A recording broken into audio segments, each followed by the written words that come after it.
Des va-et-vient incessants, signe d'une bonne santé. À l'intérieur, près de 60 000 abeilles.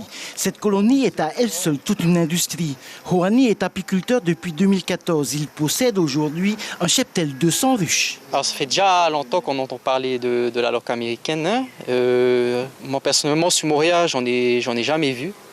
Donc, je suis content que mes abeilles ici vont bien. Alors, je sais que la loque, c'est une maladie très contagieuse et qui peut être dangereux pour les abeilles. Dangereux, le mot est faible. Infectée par la loque américaine, une colonie peut disparaître en à peine une semaine.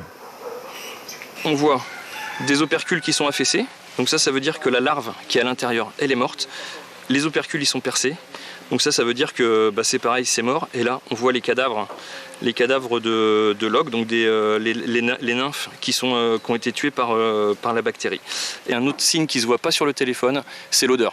Ça sent mauvais quand on ouvre.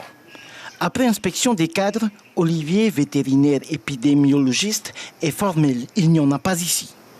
On n'a rien vu, on n'a vu aucun symptôme même de maladie. Des fois, on pourrait peut-être voir des abeilles qui sont porteuses de petites viroses ou de choses comme ça, qui ont l'abdomen un petit peu transparent. Là, rien du tout. Autre lieu, autre ruche, bien plus au centre de l'île, à Opunuru. Ici, les ruches sont utilisées à des fins pédagogiques.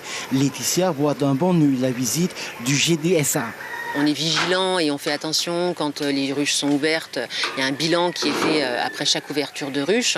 Mais évidemment, un regard extérieur va nous apporter à la fois des conseils aussi pour améliorer nos pratiques. Il y a des prédateurs comme la fourmi par exemple, la fourmi de feu ou la fourmi folle qui attaquent les abeilles, qui attaquent la colonie. Donc ce sont les prédateurs qu'on trouve généralement le plus ici. Après l'inspection des cadres, Olivier récupère 2 spécimens à chaque fois pour l'analyse. S'il y a des échanges, où il y a eu par le passé des échanges entre Tahiti et par exemple une autre île, il faut dire attention.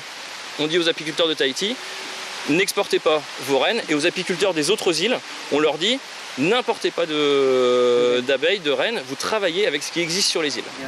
Une ruche en bonne santé peut produire 15 à 25 litres de miel. La récolte dure 6 mois, de novembre à avril.